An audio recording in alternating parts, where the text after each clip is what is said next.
नमस्ते फ्रेंड्स, स्वागत है आपका हमारे चैनल IQ क्रैकर में। तो दोस्तों, आज हम लोग बात करेंगे कि आखिर क्यों ट्विन टावर को डिमोलिश किया गया।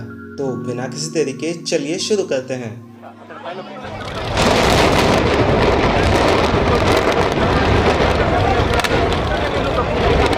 दिल्ली के नोएडा में हाउसिंग सोसाइटी सेक्टर 9A के पास जो ट्विन टावर मौजूद है, या फिर कहें कि मौजूद था, क्योंकि 28 अगस्त रविवार दोपहर 2:30 में इसे डिमोलिश कर दिया गया। इसको डिमोलिश करने के पीछे कई सारे कारण थे, जिसके बारे में हम लोग आगे इस वीडियो में बात करेंगे। इसके डिमोलिशन के पीछे का रीज़न जानने से पहले चलिए थोड़ा सा इसकी हिस्ट्री भी जान लेते हैं।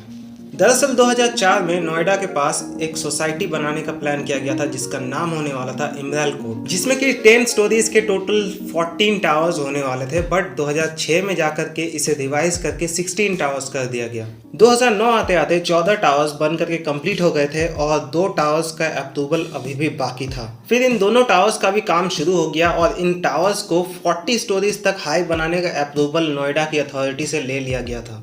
इस टाइम तक 10 स्टोरीज वाले जो छोटे बिल्डिंग थे, उनका फ्लैट जो है पूरी तरह से बुक हो गया था, वहां पर लोग रहने लगे थे। इसके बाद दोस्तों 2011 आते आते यहाँ पर जो 2 टावर्स 40 स्टोरीज के बनाए जा रहे थे, इनको लेकर लोगों में विद्रोह शुरू हो गया था।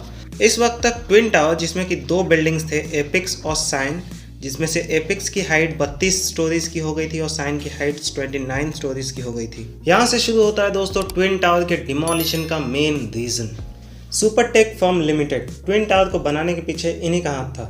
इन्होंने ट्विन टावर को इलीगल तरीके से कंस्ट्रक्ट किया था। दरअसल दोस्तों, इन्होंने नोएडा की अथॉरिटी को घूस देकर के ट्विन टावर को 40 स्टोरीज तक हाई बनाने का अप्रूवल ले लिया था।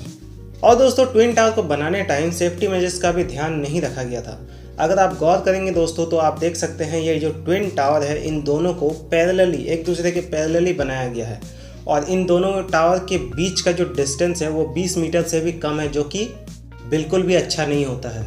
फ्यूचर में अगर कभी अर्थक्वेक जैसी संभावना होती है तो ये दोनों टावर गिरेंगे ही, साथ ही साथ इनके साथ साथ और कई सारे जो आसपास के बिल्डिंग्स हैं उनको भी काफ़ी ज़्यादा नुकसान पहुंचेगा। इसी की वजह से दोस्तों सोसाइटी में रहने वाले लोगों को अपनी सेफ्टी को लेकर के कंसर्न स्टार्ट हो गया था। इसके अलावा दोस्तों, इस बिल्डिंग के बन जाने से सोसाइटी के लोगों को डे टू डे लाइफ में भी काफ़ी ज़्यादा प्रॉब्लम्स फेस करना पड़ता था। फॉर एग्जाम्पल, जब लोगों ने करोड़ों रुपए स्पेंड करके यहाँ पर फ्लैट खरीदा था, तो उनको वादा किया गया था कि उनको खेलने का, टहलने का एक बड़ा सा खूबसूरत पार्क दिया जाएगा। लेकिन ये वादा भी कॉम्प्रोमाइज होते हुए दिख रहा था, क्योंकि उस जगह में ये 2 टावर बनने लगे थे। फिर दोस्तों, इन दोनों टावर्स की वजह से बिल्डिंग में रहने वाले लोगों को बिल्डिंग के अंदर भी प्रॉब्लम होने लगी, क्योंकि इन दोनों टावर्स की वजह से बिल्डिंग के अंदर धूप नहीं आती थी, हवा नहीं आती थी और भी कई सारे प्रॉब्लम्स थे। जैसे कि लोगों ने सोचा था कि बिल्डिंग के बालकोनी से हम लोग जो है एक अच्छा सा नज़ारा एक्सपेक्ट करेंगे, लेकिन इतने पैसे स्पेंड करने के बाद उन्हें कैसा नज़ारा देखने को मिला? ये 2 भद्दे भद्दे टावर्स। इस तरह के कई सारे और रीजंस थे दोस्तों, जिसको लेकर के सोसाइटी के लोग नाराज थे।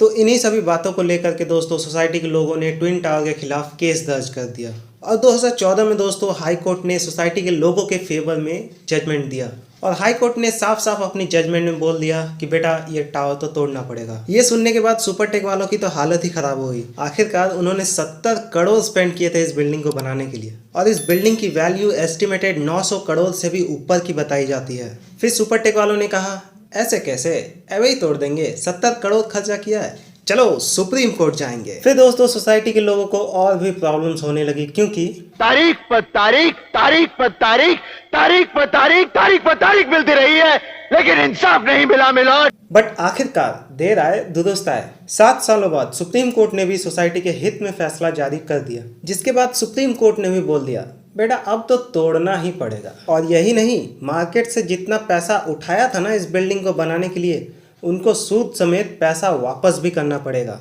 फिर तो सोसाइटी वाले लोग is like that was like a next level feeling for them. फिर दोस्तों फाइनली 28 तारीख 2022 को दोपहर 2:30 में ट्विन टावर को डिमोलिश कर दिया गया। किसी भी बिल्डिंग को गिराने के लिए दोस्तों 2 तरह की टेक्निक्स यूज होती है, एक होता है एक्सप्लोजन, एक होता है इम्प्लोजन टेक्निक। एक्सप्लोजन में दोस्तों बिल्डिंग बाहर की तरफ गिरती है और इम्प्लोजन में बिल्डिंग अंदर की तरफ गिरती है। और इस बिल्डिंग को भी डिमोलिश करने के लिए इम्प्लोजन टेक्निक को यूज किया गया, क्योंकि इस बिल्डिंग के आसपास और भी कई सारे बिल्डिंग है, तो ये बिल्डिंग अगर बाहर की तरफ गिरेगी तो उनको भी नुकसान हो सकता है। इसीलिए यहाँ पर इम्प्लोजन टेक्निक को यूज किया गया ताकि बिल्डिंग अंदर की तरफ गिरे। इसके अलावा दोस्तों इस बिल्डिंग को गिराने टाइम काफ़ी सारे सेफ्टी मेजर्स का भी ध्यान रखा गया था। फॉर एग्जांपल इन दोनों बिल्डिंग्स के आसपास जो बिल्डिंग्स थे उनके लोगों को वहां से इवैक्यूएट कर दिया गया। एम्बुलेंस और हॉस्पिटल्स में जो है एक्स्ट्रा बेड्स रिजर्व करके रख दिए गए। इवन मेट्रो को भी 2 बजे से 3 बजे तक बंद रखा गया। थैंकफुली इस बिल्डिंग के गिरने के बाद कोई भी कैजुअलिटी नहीं हुई।